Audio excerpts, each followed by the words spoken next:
ಬೆಂಗಳೂರು ಗ್ರಾಮಾಂತರ ಜಿಲ್ಲೆ ಹೊಸಕೋಟೆ ತಾಲೂಕು ಮಲಿಮಾಕಪುರದ ಗ್ರಾಮದಲ್ಲಿ ಶ್ರೀ ಸೀತಾರಾಮ ಕಲ್ಯಾಣ ಮಂಟಪ ಉದ್ಘಾಟನೆಯಾಗಿದೆ.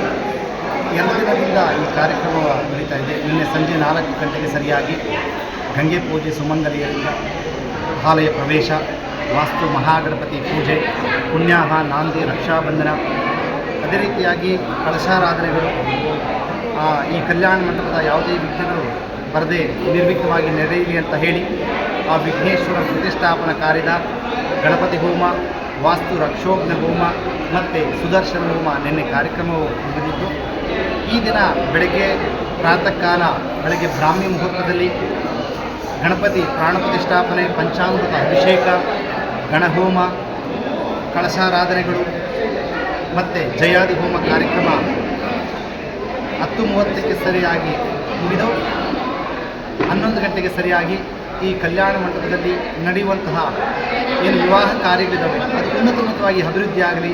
ಇಲ್ಲಿ ಯಾವುದೇ ಒಂದು ಶುಭ ಕಾರ್ಯ ನಡೆದರೂ ಸಹ ಅವರು ಸುಖ, ಶಾಂತಿ, ನೆಮ್ಮದಿಯಿಂದ 100 ಕಾಲ ಚಿರಕಾಲ ಸೌಮಂಗಲ್ಯವಾಗಿ ಬಾಳಲಿ ಅಂತ ಹೇಳಿ ಆ ಲೋಕ ಕಲ್ಯಾಣಾರ್ಥವಾದಂತಹ ಗಿರಿಜಾ ಕಲ್ಯಾಣ ಮಹೋತ್ಸವವನ್ನು 11 ಗಂಟೆಗೆ ಪ್ರಾರಂಭ ಮಾಡಿ 12:30ಕ್ಕೆ ಮಹಾಮಂಗಳಾರತಿ ಕಾರ್ಯಕ್ರಮ ನಡೆದಿದೆ. ಈ ಕಲ್ಯಾಣ ಮಂಟಪದಲ್ಲಿ ಯಾವುದೇ ಕಾರ್ಯಕ್ರಮ, ಶುಭ ಕಾರ್ಯವನ್ನು, ಮದುವೆ ಆಗಿರ್ಬೋದು, ನಾಮಕರಣ ಆಗಿರ್ಬೋದು, ಶ್ರೀಮಂತ ಆಗಿರ್ಬೋದು, ಲಗ್ನ ಪತ್ರಿಕೆ ಶಾಸ್ತ್ರಗಳಾಗಿರ್ಬೋದು, ಏನೇ ಕಾರ್ಯಕ್ರಮಗಳು ಈ ಕಲ್ಯಾಣ ಮಂಟಪದಲ್ಲಿ ಮಾಡಿದ್ರೆ ಅವರು ಸುಖ, ಶಾಂತಿ, ನೆಮ್ಮದಿಯಿಂದ 100 ಕಾಲ ಬಾಳುವಂತರಾಗಬೇಕು. ಹಾಗಾಗಿ ಈ ಕಲ್ಯಾಣ ಮಂಟಪ ಈಗ ಲೋಕಾರ್ಪಣೆ ಆಗ್ತಿದೆ.